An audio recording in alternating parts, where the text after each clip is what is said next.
Learning to trust God. Learning to trust God. Now, where to begin on this? It's all going to be very personal.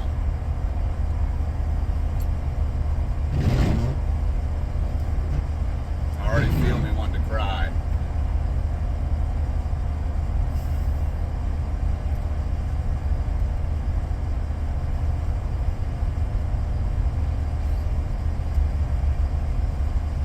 I believe I have a very personal relationship with the God of heaven and the Lord Jesus Christ. I know He loves me deeply.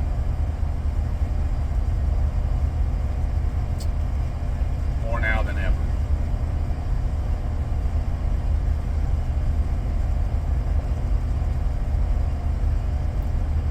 I know I'm His little boy.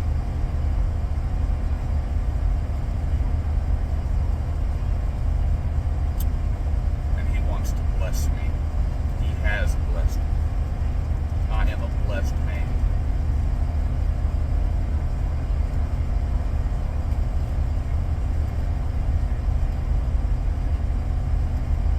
But making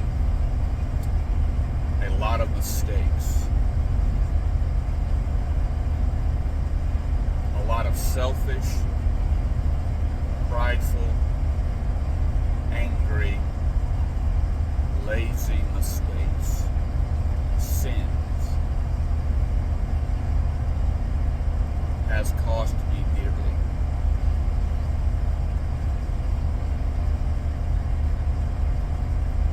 The cost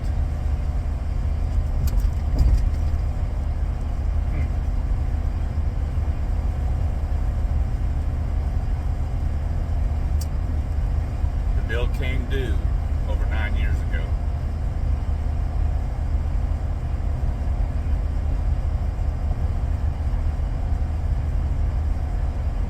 And I'm still paying on it.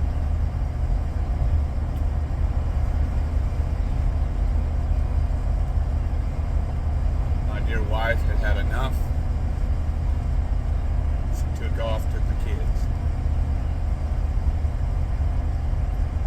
I don't want to go into a bunch of detail about that. I speak about it often enough. It is in the past. I am forgiven. I have moved on. But moving on does not mean looking for another woman. God expects people to stay married, and when one leaves, for the one to stand for the marriage, no matter what. So that's where I am. But through this process, healing,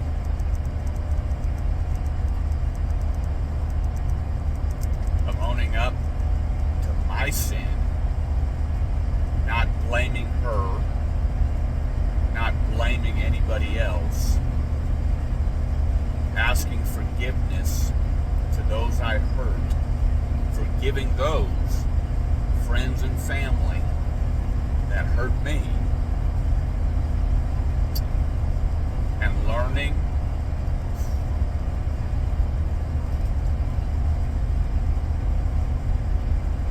to be alone and to walk with my God.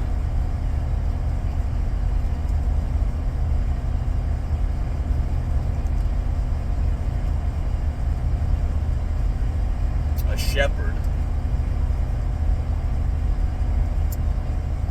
on this earth tends to his sheep will, when there's a particular sheep that wants to wander off a lot, that he has to go and bring back, that he has to rescue from being founded or floundered, I can't remember the term, but ate too much, he's upside down, he's on his back, that kills sheep. Goes off a cliff and he's got to rescue him, or he's being attacked by wolves. there's so many of those.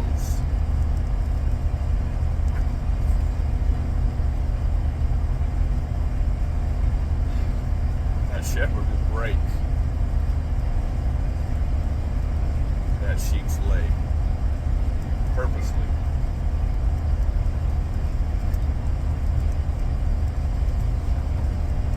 So that sheep got nowhere else to go.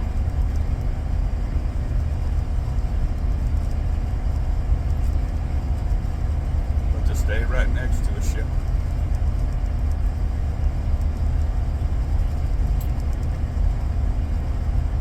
And that sheep knows that shepherd broke its leg.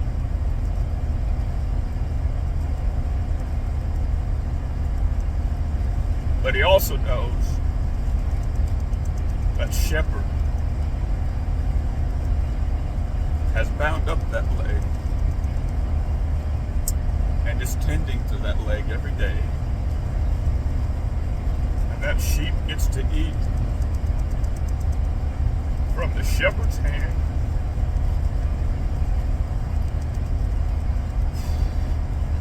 While he heals.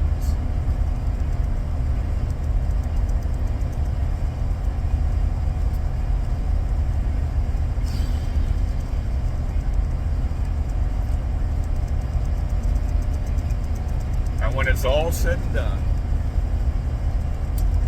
however much time it takes,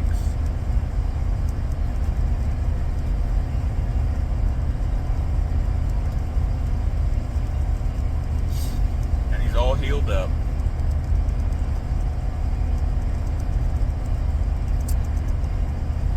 and he's free to go.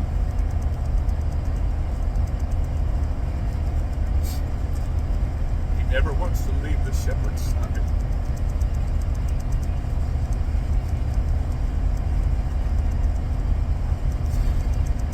I don't know, maybe that's where I am.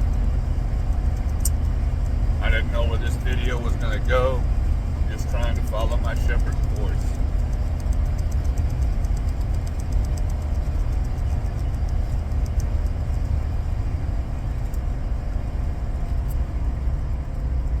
And I'm being a good boy. As far as I know, I'm being a good boy. Making a lot of mistakes, giving into my flesh, but I'm not relying on myself. I give thanks to him every day. And the stuff that I've had to go through these last 9 years still bewilders me. I don't know why it still has to continue to go on. But I am learning to walk with my shepherd. And so, in my mind, the purpose of this video is what I'm fixing to say right now. Is that you can ask him anything. He is a loving Father.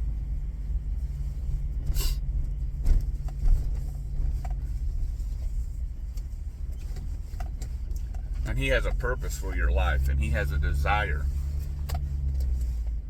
for your life. And he has a calling on your life and a vision on your life.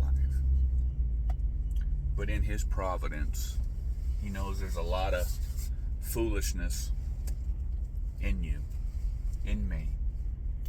A lot of sin, a lot of flesh, a lot of stuff that we've got to overcome to become the man he needs us to be to fulfill that vision. And I don't know if I'm any more hard-headed than anybody else, but it's hard. Most people give up. Most people give up. So maybe God's going to use me in your life and others' life to be an example of the one who didn't give up. Didn't give up on his marriage. Didn't give up on his walk with his wife, his walk with his God. He did not give up on the call and the vision that Father gave him. He just kept fighting.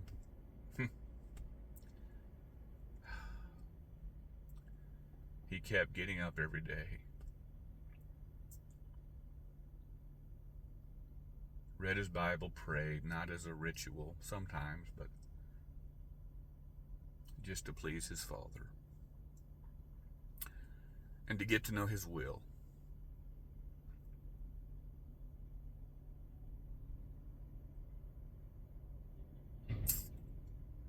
It's taken a whole lot longer than I thought it ever would be. But you can ask him anything.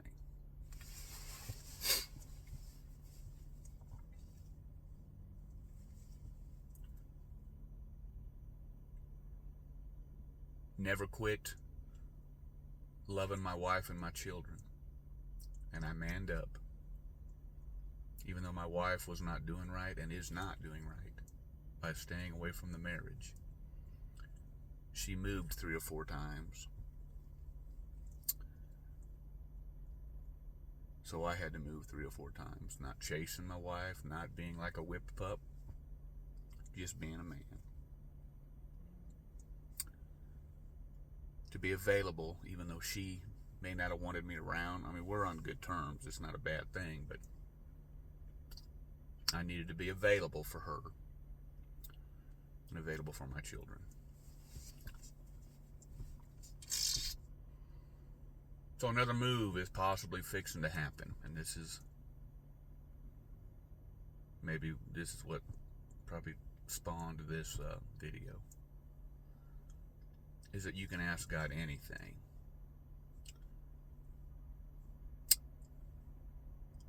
I'm completely unrecognizable as a man from what I was 9 years ago. Just absolutely unrecognizable. But there's been steps and phases. I was probably a complete basket case for a couple of years. And this started manning up somewhere in there.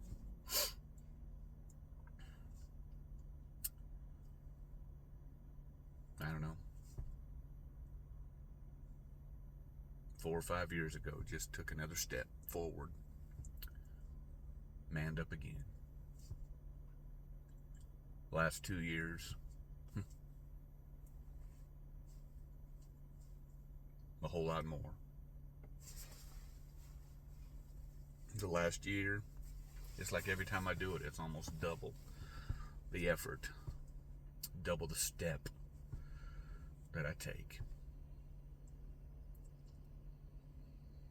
The last 6 months,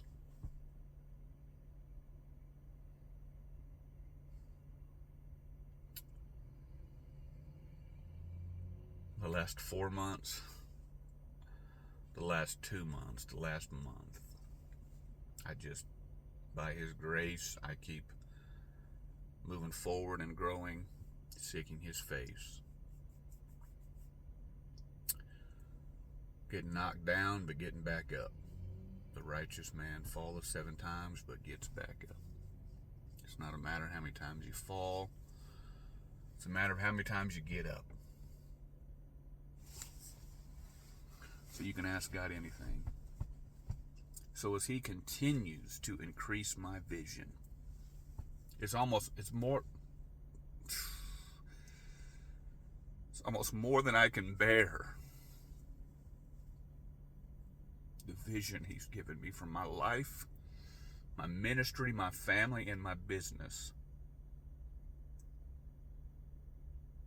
And the work I do every day toward that goal until the breakthrough happens, I keep moving forward.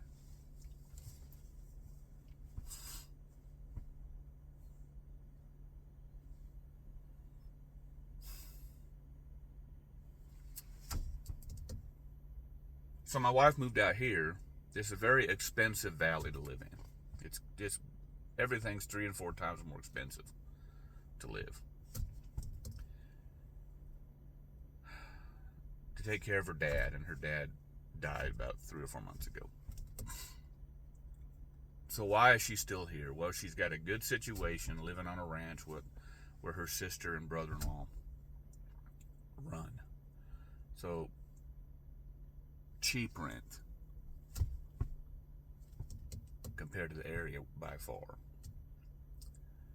And through the course of me walking with the Lord and asking him questions and writing things down and moving forward, I felt led of him last week. Just ask her why she's still staying here, if she wants to be here. Because in one way, there's a whole lot that's still not working out for me.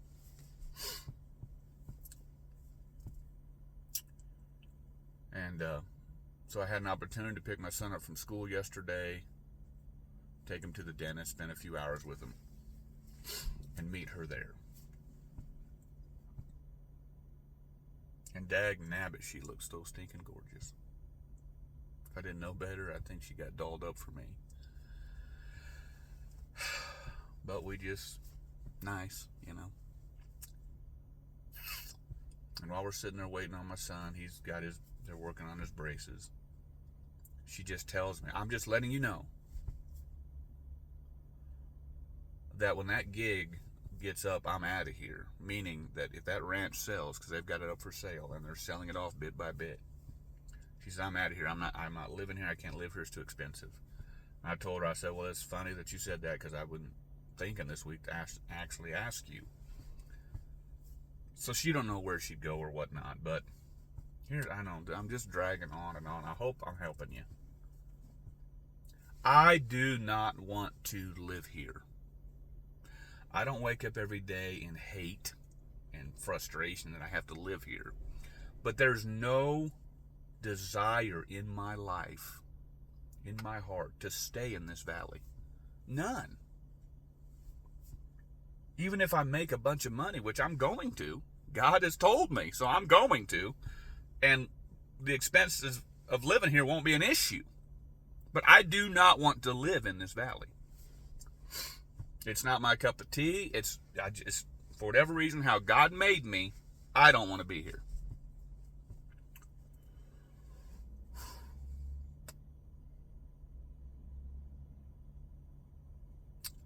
Born and raised as a kid in Nebraska. My parents moved to New Mexico when I was 12 or 13. I left there when we got married. We ended up in Knoxville, Tennessee, over 18 years ago. And we all fell in love with Tennessee. I love Tennessee. Tennessee is my home, and that's where I want to go back to. A real close second is New Mexico, just because of my parents. And so that's where I'm torn right now. If we actually move, I'm going to move where my wife moves. So she's going to probably go to New Mexico too. That's where her folks are. Her family's still in Colorado. So it makes sense. And I want to be in New Mexico because I want to be closer to my family, my mom and dad, and help my brother out, give him some relief. And I would much rather be there than here. But I can ask God about that. See, I've been asking God a whole lot more this last month. What do you want? And learning to know that I can ask him anything. And if I sit and listen, he'll tell me. And it'll be that still small voice right away. And if you don't ignore it and you run with it, he'll bless you. But then you'll get a second thought almost immediately that'll be the devil or your flesh trying to confuse you. Learn to go with that first voice in most circumstances. When you get quiet and alone with God and ask him, he'll tell you.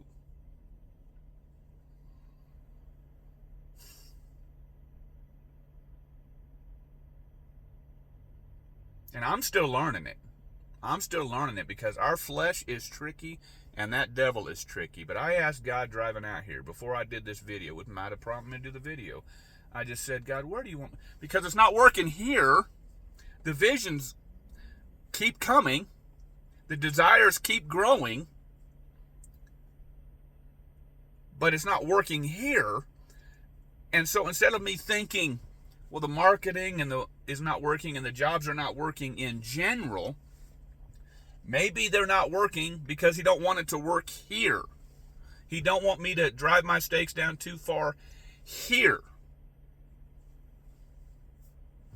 And I have to wait and trust on him day by day, doing my part, whether I see or hear him not. keep doing what I know to do the next right thing. And I asked him driving out here to this job I got today, Lord, where do you want me to live? And instantly I heard New Mexico. So I'm going to run with that. There's not much I can do, but I'm going to go home and I'm going to whiteboard some stuff today about all my desires, all my callings, and ask him for clarity on each one specifically. And I'm just going to run with it. And if he's made that clear, then I know, because here I am, 50 years old, divorced, alone, homeless, living in my church office, but have all kinds of time to walk with him, to create things, to write books, to put sermons together, to put videos out there to try to help people. And when I quit letting marketing be an issue for me about 3 weeks ago, I let him be my marketer. I heard him tell me, just let me be your marketer. He's given me more work the last week and a half than I've had in a long time. So I'm just going to keep doing it. And I'll keep you updated. Keep your eyes on him.